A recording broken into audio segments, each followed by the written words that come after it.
Selamat pagi. Selamat pagi, salam sejahtera buat kita semua.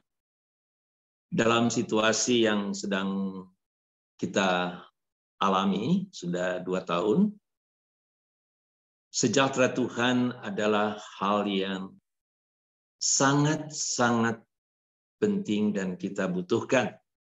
Kalau pakai istilah umum, itu mahal sekali. Dan kita bersyukur karena kita punya Tuhan yang penuh dengan kemurahan melimpahkan damai sejahteranya kepada kita, umat domba gembalaannya, anak-anak tebusan darahnya. Nah, pertama-tama saya menyampaikan terima kasih untuk kesempatan yang diberikan dapat bersama-sama dengan Bapak Ibu Saudara sekalian untuk kita belajar kebenaran firman Tuhan. Judul yang saya ambil adalah Give Thanks. Yang berkaitan sesuai dengan informasi yang diberikan pada saya adalah Pendeta Yakub Susabda memberikan tema yaitu tentang kesabaran Allah. Bagi saya sangat mungkin ada kontak atau hubungan dalam pembahasan kita. Nah, mari kita akan melihat satu ayat yang sudah biasa sekali kita dengar, yaitu dari 1 Tesalonika pasal yang kelima, 1 Tesalonika pasalnya yang kelima, ayatnya yang ke-16 dan ke-18 sampai 18. Bersukacitalah senantiasa, tetaplah berdoa.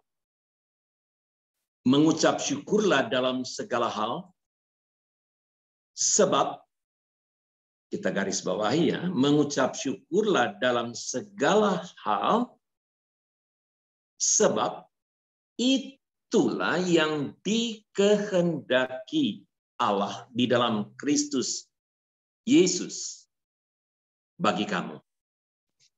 Nah, tentang tema ini sebenarnya tema yang umum dan sangat-sangat sederhana. Namun kalau kita coba memahami dalam konteks yang lebih detail, bahkan mungkin lebih dalam, kita akan melihat bahwa ini berbicara sesuatu yang sangat-sangat besar, menyangkut kehidupan kita dalam karya Allah yang begitu ajaib. Nah, saya ingin sebagai eye opener, ya, pembuka mata kita, katakanlah sebagai appetizer, ya, untuk mengemukakan tentang 2 lagu yang sangat-sangat dalam artinya dalam kaitan dengan give thanks. Mengapa saya membuka dengan lagu-lagu ini? Oleh karena khotbah kita dapat mengingat beberapa hal seperti Bapak sampaikan tadi, puji Tuhan, Tuhan memelihara firman-Nya. Tetapi seringkali dengan nyanyian itu mengingatkan kita lebih dalam dan lebih dalam lagi, apalagi kalau kita dapat nyanyikan. Nah, di dalam artikel yang ditulis oleh Pendeta Daniel Lukas Lukito, mantan rektor Seminari Alkitab Asia Tenggara, sekarang sebagai ketua yayasan, dengan tema belajar mengucap syukur ketika terasa berat, mengucap syukur. Belajar mengucap syukur ketika terasa berat, mengucap syukur. Ya. Nah, beliau kemudian memberikan pendahuluan tentang sebuah lagu yang saya tidak akan bahas detail. Kalau saudara membaca artikelnya itu silakan. Yaitu lagu yang dalam bahasa Jerman, tetapi saya tidak mengerti bahasa Jerman dengan baik. Dalam bahasa Inggris diterjemahkan, Now thank we all our God. Dalam bahasa Indonesia, sekarang beri syukur. Sekarang beri syukur. Namun minta maaf saya tidak melihat tentang bobot dalam lagu itu di dalam bahasa Indonesia seperti di dalam bahasa Inggris yang saya coba-coba bandingkan dalam bahasa Jerman, kelihatannya sangat-sangat tepat terjemahannya. Ya. Lagu itu dikarang oleh Martin Rijkaard 1636 dengan satu latar belakang peperangan, epidemi, ya, sehingga menurut pendeta Daniel Lucas Bukito itu sampai dia itu bisa menguburkan dalam 1 tahun menguburkan orang 4.000 pemakaman. Tiap hari 20 sampai 40 ibadah pemakaman katanya. Luar biasa. Ya. Tetapi di tengah-tengah situasi peperangan dan situasi yang tidak menyenangkan itu ini sejarah gereja yang memang kurang enak, masalah Protestan dan Katolik yang terjadi pada waktu itu, dia menciptakan pada tahun 1636 itu lagu Now Thank We All Our God. Nah, di dalam lagu itu jelas sekali dikatakan, Now thank we all our God with heart and hands and voices. Ya. Sekarang dengan hati yang bersyukur, itu benar dalam bahasa Indonesia. Mengapa? Di tengah-tengah situasi itu kita melihat bahwa dia menyebutkan Allah who wondrous things have done. Tentang Allah yang telah melakukan perkara-perkara yang begitu besar. Sehingga di dalam dia, in whom his world rejoices. Ya. Sehingga betul-betul dunia ini dapat bersukacita kalau memahami akan anugerahnya itu. Yang ini bagus sekali, yang tidak tertera di dalam bahasa Indonesia.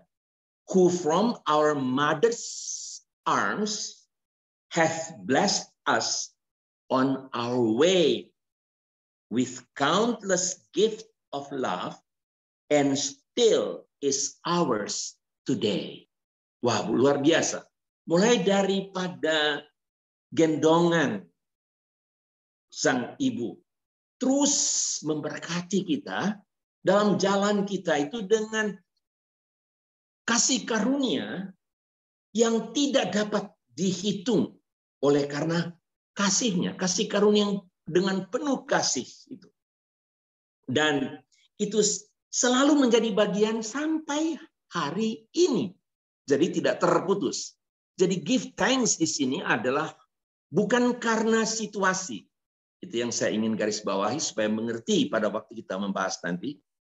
Tetapi justru di tengah situasi yang tidak kondusif, yang tidak nyaman,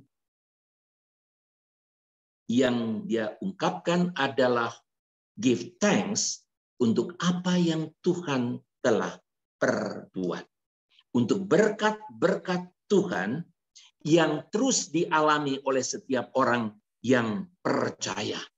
Yang melakukannya sejak daripada kita kecil, bayi, di tangan gendongan ibu, sampai pada hari ini. Nah, dialah Tuhan yang penuh dengan kemurahan. Yang dalam kehidupan kita selalu dekat, selalu hadir. Oh, may this boundless God, through all our life, be near us, selalu dekat. Sehingga with ever joyful hearts and blessed peace to cheer us. Ya, dengan anugerahnya itu membuat hati kita itu dapat bersukacita dan bisa menjadikan kita bersorak. Walaupun situasi itu jelas tidak kondusif secara manusia. Dan pada waktu, dan dia and keep us in his grace. Dalam pergumulan kehidupan dia, Tuhan, dikatakan dalam nyanyian ini, terus memelihara kita di dalam anugerahnya. Wah, luar biasa itu gift. Dalam mengucapkan syukur itu dengan cara seperti itu. Dan dikatakan pada waktu kita bingung, and guide us when perplexed. Pada waktu kita bingung, tanpa arah, kecewa, dalam mungkin ada kekecewaannya demikian, dia memimpin kita. Dan dia membebaskan kita daripada segala sesuatu yang dalam pergumulan itu. Bukan saja di dalam sekarang ini, tetapi yang akan datang. Itu dua bait daripada lagu itu. Saudara ya. Yang kita perhatikan di sana adalah di tengah situasi yang sulit, mengucap syukur. Bukan karena situasi yang sulit itu. Tapi karena perbuatan Allah yang begitu luar biasa dan yang selalu dekat, yang selalu memberkati umatnya. Nah, saudara, lagu yang kedua yang lebih populer, barangkali yang saudara semua tahu, ya, itu lagu-lagu yang ditulis pada 1978. Yaitu yang sesuai dengan judul kita itu adalah Give Thanks, ya. Give thanks with a grateful heart. Give thanks to the Holy One. Give thanks because He's given Jesus Christ, His Son. Nah, perhatikan saudara sekalian, lagu ini adalah lagu yang dipopulerkan oleh Don Moon. Tetapi sebenarnya lagu ini bukan ciptaannya. Lagu ini dicipta oleh Henry Smith pada 1978. Yang berangkat, saudara boleh search kalau mau nanti, Henry Smith yang mengarang lagu ini. Yang berangkat dari kesulitan kehidupannya. Sehingga kemudian ada kata-kata yang dikatakan, and now let the weak say, I am strong. Let the poor say, I am rich. Yeah. Because of what the Lord has done for us. Nah, perhatikan sekali. Di tengah-tengah situasi itu, sudah sekalian, tetap dikatakan give thanks. Oke, saya ini lemah, ya, karena dia justru mengalami satu proses kebutaan. Dan dia juga tidak ada uang, maka dia poor, ya, miskin. Tetapi dibandingkan dengan what the Lord has done for us, semuanya itu nothing. So, give thanks. Itu adalah satu ungkapan yang memang luar biasa. Yang dikatakan tentang give thanks, mengucap syukur. Nah, jadi untuk gampang mengingat khotbah ini, saudara bisa tetap ingat lagu ini ya. Jadi lagu dari sekarang beri syukur, lalu kemudian lagu give thanks. Ya. Berangkat dari situlah saya ingin kita memahami tentang ayat yang kita berikan, yang kita baca tadi. Yaitu, saudara, perhatikan di dalam ayat yang kita baca tadi itu, adalah sesuatu yang sangat memberi penekanan kepada ini adalah kehendak Allah. Itulah sebabnya, itulah yang dikehendaki Allah di dalam Kristus Yesus. Jadi saudara sekalian, kata di sini bukan saja karena dalam bentuk perintah, tetapi perhatikan ini adalah hal yang sangat serius karena mengucap syukur itu adalah perintah Allah, the will of God.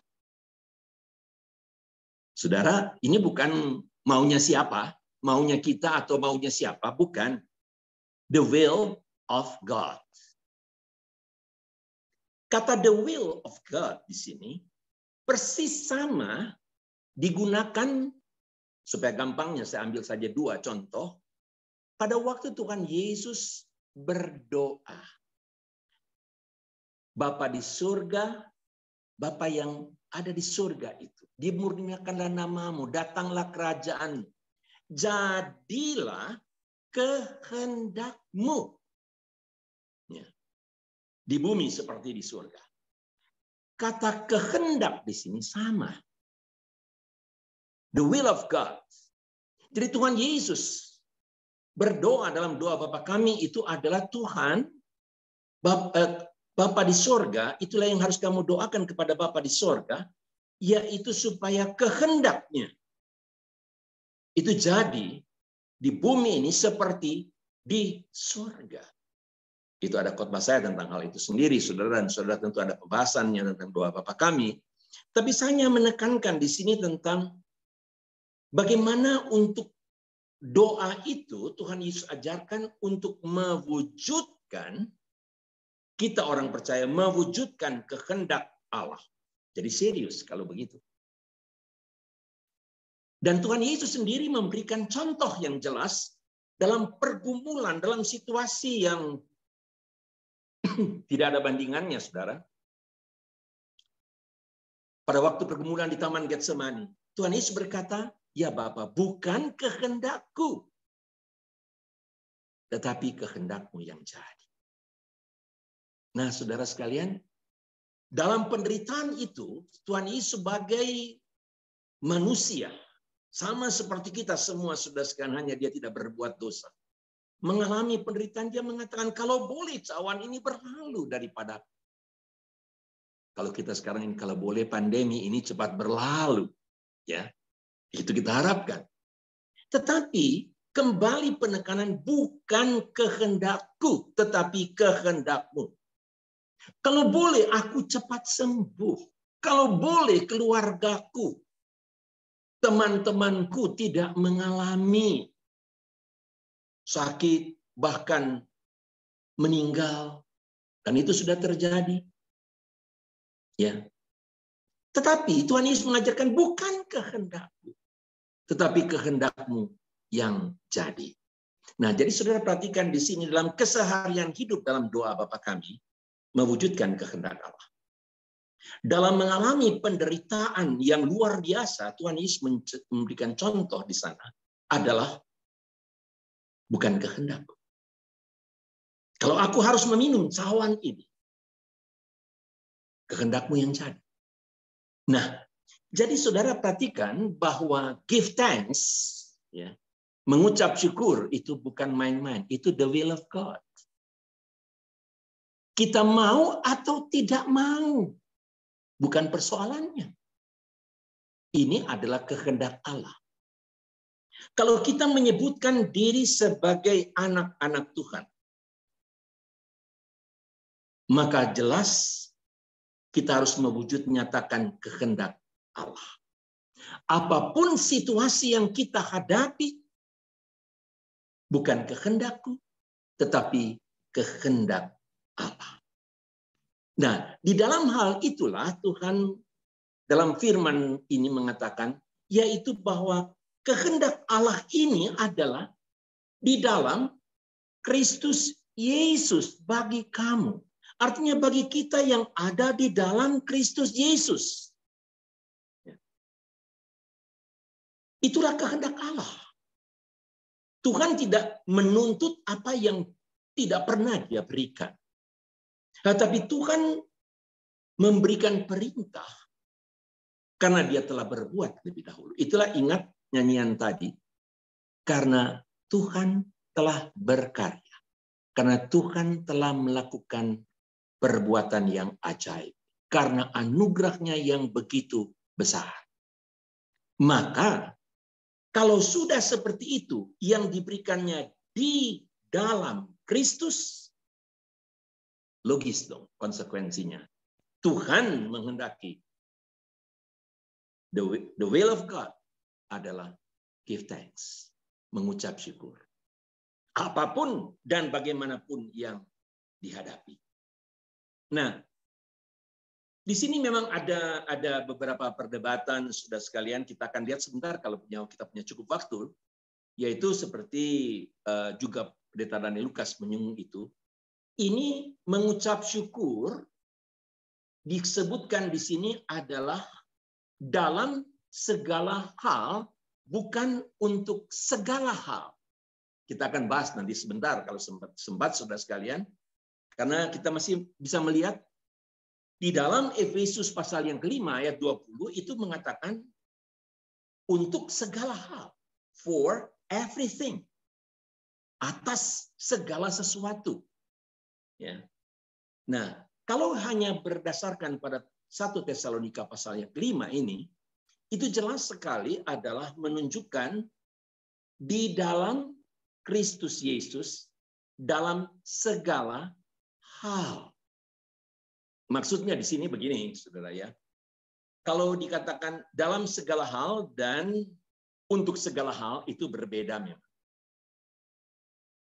Contoh yang biasa digunakan secara umum yaitu bahwa pada waktu ada sesuatu yang tidak menyenangkan dalam kehidupan kita. Baik itu sakit, baik itu kita kehilangan. Ya. Nah, pada waktu itu apakah kita mengucap syukur untuk kehilangan? Untuk penderitaan? Tidak. Tetapi kita mengucap syukur dalam segala hal dalam Kristus Yesus itu adalah kita mengucap syukur bahwa kita punya Tuhan yang memimpin kita untuk melewati semuanya itu. Jadi bukan karena atau untuk maksudnya, untuk penderitaan itu, bukan. Tetapi adalah untuk keberadaan kita. Itulah segala dalam segala hal. Yang dimaksudkan di situ adalah secara situasi yang kita hadapi, tetap kita melihat anugerah Tuhan yang begitu besar, sehingga situasi itu tidak menghalangi kita untuk mengucap syukur. Sebentar kita akan bisa lihat lagi lebih dalam, saudara. Nah, mengapa ini begitu penting, saudara? Kalau kita melihat sejarah daripada Israel, saudara. Sejarah Israel adalah sejarah yang mengungkapkan bagaimana manusia begitu gampangnya untuk melupakan anugerah Tuhan sehingga tidak mengucap syukur.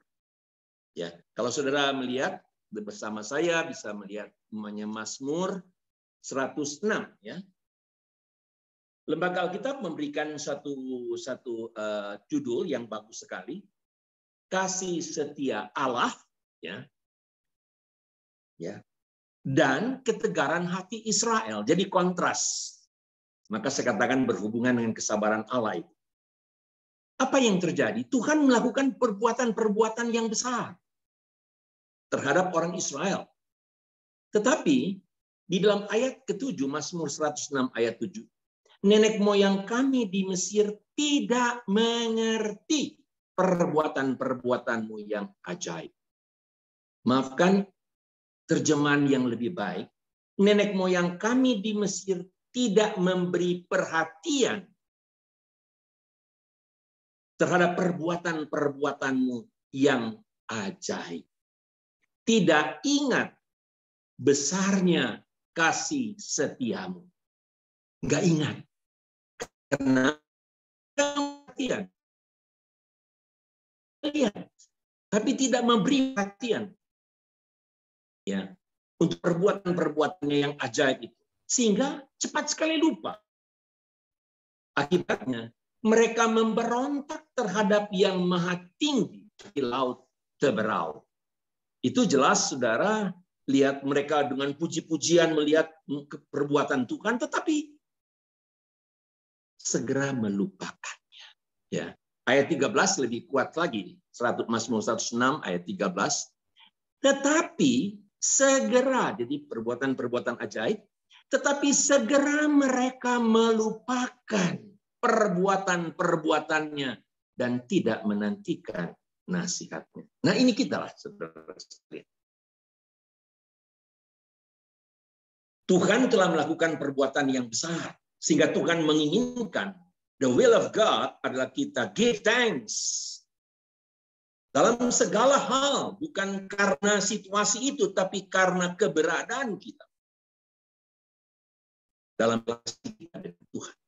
Itu perbuatan-perbuatan Tuhan yang besar itu. Contoh Israel menjadi perhatian buat kita. Jangan sampai kita lupakan kasih karunia Tuhan. Jangan kita lupakan Dia yang menyembuhkan sakit kita, yang mengampuni dosa kita. Mazmur menyebut hal. Tapi kita memberi perhatian. Sehingga pada waktu kita mengalami situasi yang justru dalam lagu tadi, juga sekarang bersyukur itu. Kalau kita bingung, mari fokus kepada perbuatan-perbuatannya yang ajaib itu. Beri perhatian dan jangan lupakan akan hal itu. Nah, ini serius sekali, saudara sekalian. Kenapa? Karena kita melihat Allah sendiri yang memang mempunyai kehendak dalam give thanks, mengucap syukur itu, menunjukkan dengan apa adanya, yang sangat dimengerti, saudara sekalian, oleh kita semua, khususnya sebagai orang tua. Bukankah saudara begitu begitu memprihatinkan? Sebagai orang tua kita bisa rasakan pada waktu Tuhan mengatakan kepada bangsa Israel itu melalui Yesaya dalam satu keluhan yang berisi kekecewaan yang sangat-sangat dalam. Kenapa? Karena mereka tidak tahu mengucap syukur dan tidak memperhatikan akan perbuatan-perbuatannya yang ajaib. Nah, dalam Yesaya pasal yang pertama itu dikatakan kepada kita, Tuhan sepertinya ini curhat ya, dalam teriakan. Yesaya 1 ayat 2. Dengarlah hai langit, dan perhatikanlah hai bumi. Artinya seluruhnya ini dengar. Ini Tuhan mau curhat, saudara. Sebab Tuhan berfirman, aku membesarkan anak-anak dan mengasuhnya. Tetapi mereka memberontak terhadap aku. Saudara, kita orang tua. Kita bisa merasakan, bukan? Aku membesarkan anak-anak. Aku mengasuh mereka. Tetapi mereka memberontak kepadaku. Di manakah ucapan syukur? Tidak ada. Bukankah itu terjadi dalam kehidupan rumah tangga? Kita dulu pernah anak. Sekarang kita orang tua. Sangat mungkin juga kita mengalami hal yang sama pada waktu kita sebagai anak. Dan kurang berterima kasih pada orang tua. Pada saat ini juga demikian. Puji Tuhan kalau anak-anak yang tahu menghargai, tahu bersyukur. Puji Tuhan. Tapi dalam relasi kita dengan Allah, di sinilah keluhan Allah. Coba kita hitung berkat-berkat Tuhan. Apakah Allah juga akan mengeluh seperti ini? Hei, aku besarkan kamu, aku mengasuh, aku memberkati kamu. Tapi kamu memberontak kepadaku. Kamu tidak memperhatikan, kamu tidak mendengar nasihat. Nah, saudara, simpel sekali. Tapi itulah yang memang kita lihat bagaimana Allah secara gamblang mengungkapkan apa yang menjadi kehendaknya. Maka saya katakan ayat ini kelihatan sangat mudah, tetapi dalam suatu relasi, dalam koneksi dengan kebenaran firman Tuhan, kita lihat tidak mudah, saudara. Bukankah kita juga tahu, saudara sekalian, bagaimana di dalam Maleakhi pun Tuhan pernah berkata dengan satu keluhan yang sangat berat. Dengan mengatakan, kalau aku ini Bapa, di manakah hormatmu? Kalau aku ini Tuhan, di manakah takutmu? Ini seruan daripada Tuhan sendiri menyebutkan, aku ini Bapa. Kenapa kamu tidak menghormati aku? Dengan mengucap syukur, tentu saja. Dengan mempersembahkan persembahan, dalam konteks Maleakhi, dengan mempersembahkan persembahan yang benar. Kalau aku ini Tuhan, di manakah takutmu? Kamu main-main, kamu menipu aku. Kamu kelihatannya beribadah, kamu kelihatannya sepertinya mempersembahkan, tapi persembahanmu itu cacat. Artinya apa? Tidak dengan segenap hati. Mengucap syukur. Kalau memahami betapa besar kasih karunia Tuhan, mana boleh mempersembahkan persembahan yang cacat. Mana boleh mempersembahkan persembahan tanpa takut akan Tuhan. Tanpa hormat dia sebagai Bapa. Gak mungkin. Tapi itulah yang terjadi, saudara. Ya. Dan itulah sebabnya kita lihat, bisa panjang lebar, tapi disitulah kita melihat bahwa jelas sekali menunjukkan tentang apa yang menjadi kehendak Bapa adalah untuk kita mengucap syukur. Di dalam Kristus Yesus. Tuhan tidak bicara yang di luar Kristus, karena orang yang di luar Kristus tidak mengucap syukur. Bukankah dalam Roma pasal 1 mengatakan, walaupun mereka mengenal Allah, mereka tidak mengucap syukur. Ya pasti dong. Mereka tidak mengalami anugerah Allah di dalam Kristus Yesus. Kalau seseorang sudah mengalami anugerah Allah di dalam Kristus Yesus, maka saudara sekalian jelas akan memahami the will of God, kehendak Allah yang panjang sabar itu. Dalam kebodohan, kelalaian, ketidakmengertian kita untuk dapat mengucap syukur. Nah, saudara sekalian, di sini kita memasuki bagian yang memang tidak mudah. Kalau kita lihat dalam konteks, karena ini dalam bentuk PA, tadi saya ambil secara menyeluruh, saudara.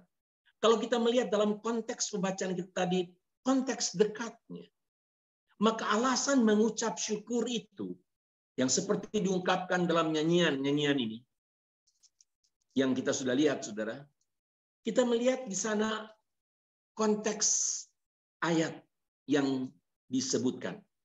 Kita tahu Tesalonika itu bahwa memang ada banyak permasalahan sama seperti jemaat-jemaat yang lain, dan juga mereka ada mengalami hal-hal yang sulit, ya, juga kebingungan doktrinal, ya, tentang bagaimana orang yang dibangkitkan kemudian yang kalau setelah mati kemana dan seterusnya. Nah, di sini kemudian kita melihat dalam konteksnya pasal yang kelima tadi kita baca yang jelas di dalam ayat 18 ya. Sekarang kita lihat konteksnya yang dekat. Ayatnya yang ke-9. Karena Allah tidak menetapkan kita untuk ditimpa murka. Ya. Kita ini seharusnya dimurkai, upah dosa adalah maut. Tapi Allah tidak menetapkan kita untuk itu. Karena sudah di dalam Kristus. Tetapi untuk beroleh keselamatan oleh Yesus Kristus Tuhan kita. Ayat 10. Yang sudah mati untuk kita supaya entah kita berjaga-jaga, entah kita tidur, kita hidup bersama-sama dengan Dia. Ya. Nah, maafkan saudara sekalian, saya harus memberikan sedikit detail yang mungkin membosankan, tapi kalau saudara mau belajar sesuatu yang lebih dalam sedikit, ya sedikit lebih dalam, di dalam ayat yang ke-10 ini kita perhatikan, yaitu yang sudah mati untuk kita. Itu sesuatu yang sudah dikerjakan oleh Tuhan. Keselamatan yang membawa kita di dalam Kristus. Ya. Sehingga kita dapat mengucap syukur. Maka sekarang kita hidup. Ya, itu perhatikan dikatakan supaya entah kita berjaga-jaga, entah kita tidur, kita hidup bersama-sama dengan Dia. Kita hidup bersama-sama dengan Dia. Nah, di sini menggunakan, kalau di dalam tenses bahasa aslinya itu menggunakan maka sekarang kita hidup. Oleh karena perbuatan Allah yang lampau itu sekarang kita hidup. Sekarang, ya. Kita hidup ataupun mati. Jadi di sini bukan tidur, tapi tidur ini dalam konteksnya artinya sekarang kita hidup atau mati, ya. Itu dalam bentuk yang disebutkan dalam bentuk sekarang. Lalu kemudian akan bersama dia, ya, akan bersama dengan Kristus, with Christ. Jadi karena karya Kristus itu, maka sekarang kita ini hidup, baik kita hidup ataupun mati, sekarang ini kita itu bersama dengan Kristus. Di sini menggunakan future tense, yaitu masa yang akan datang akibat daripada masa lampau dan masa sekarang ini. Nah, ini rumitnya di dalam memahami akan Alkitab, saudara sekalian, ya. Jadi akan bersama dengan dia itu future. Tetapi future ini akan bersama dengan dia adalah berangkat daripada akibat daripada sekarang yang kita ini hidup, kita ini mati, kita bersama dengan dia.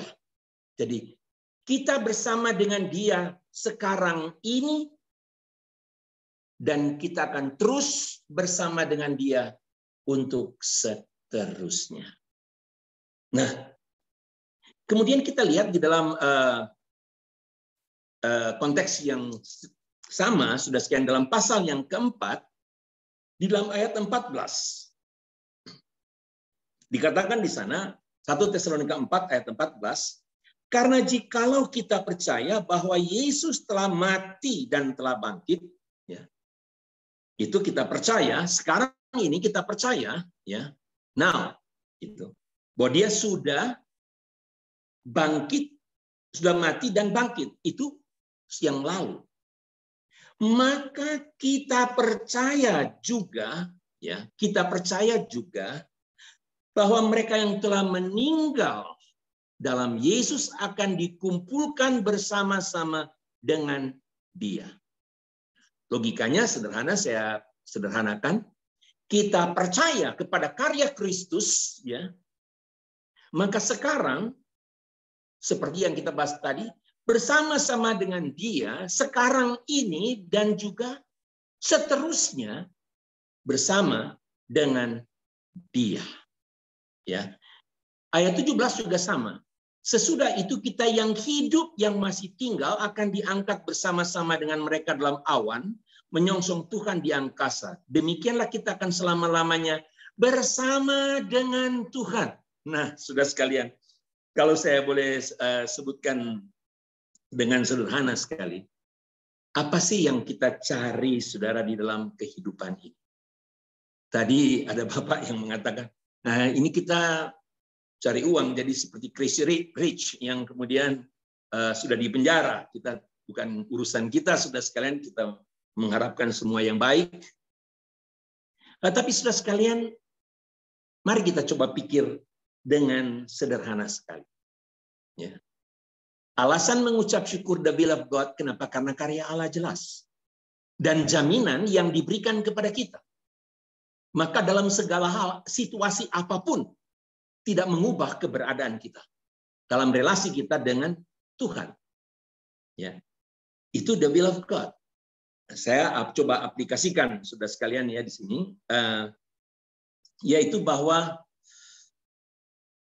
kalau kita dalam kehidupan ini harus memilih, ya, kalau harus memilih, ya, yaitu bahwa memilih Tuhan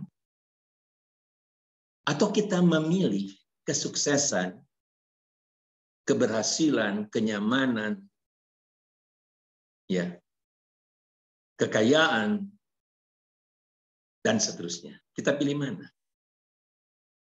Memilih Tuhan atau memilih kesuksesan, kenyamanan, keberhasilan, kekayaan.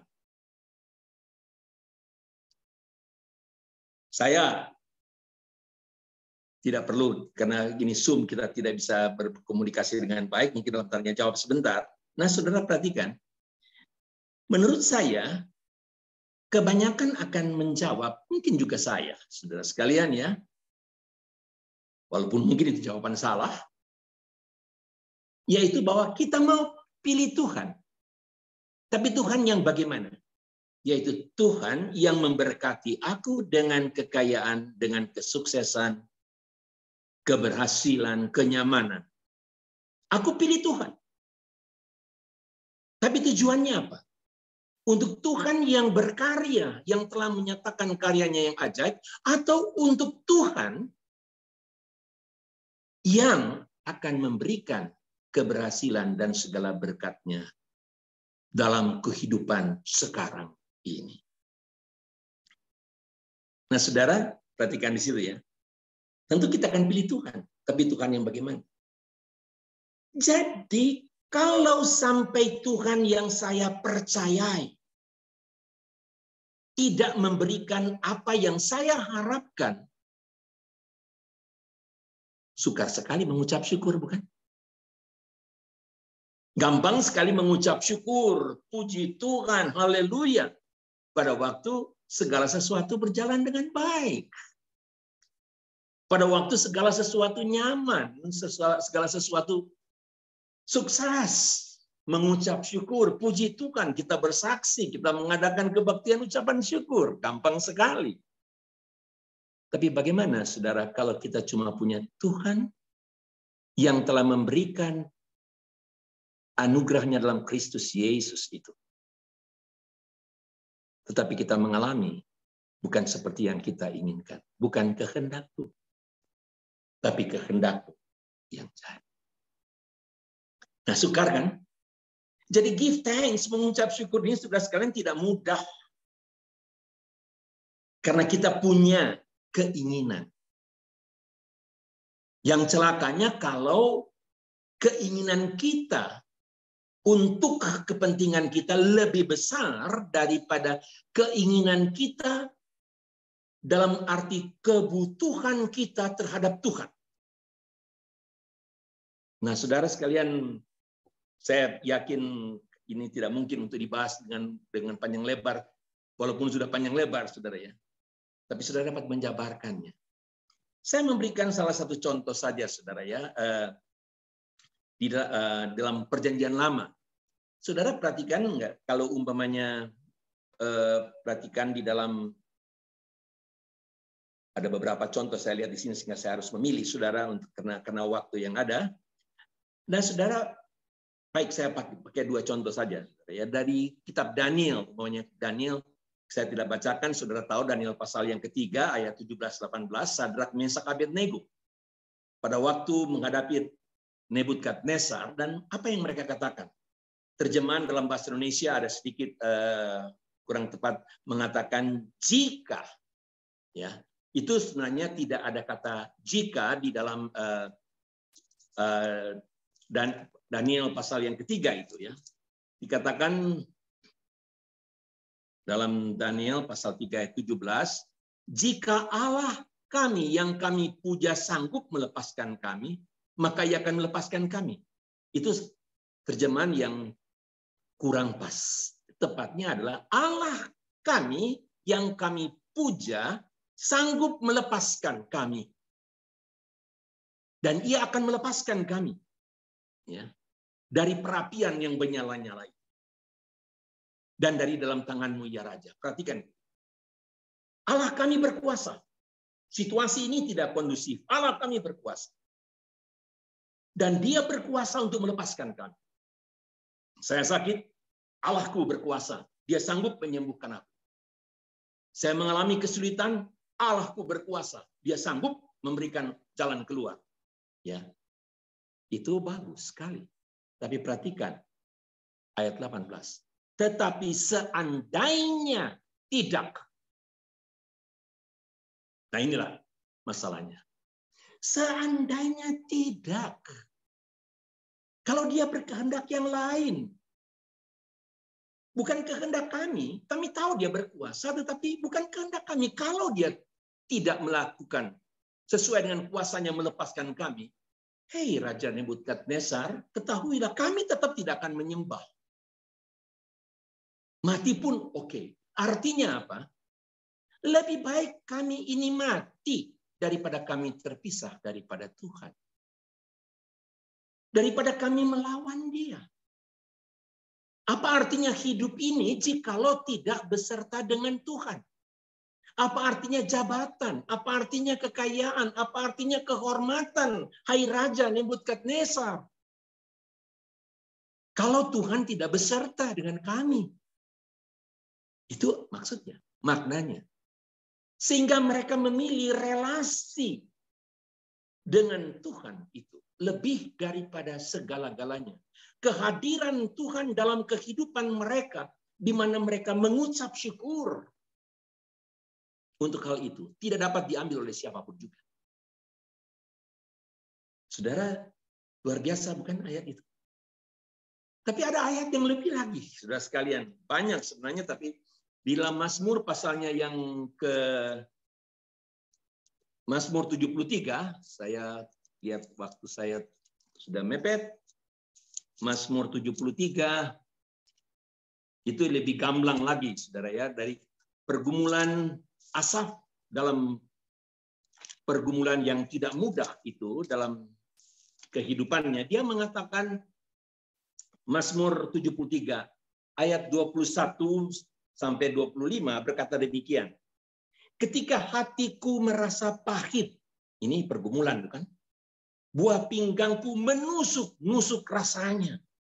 Aku dungu dan tidak mengerti seperti hewan. Aku di dekatmu. Nggak mengerti itu kan kenapa penderitaan ini. Aku dungu. Ya.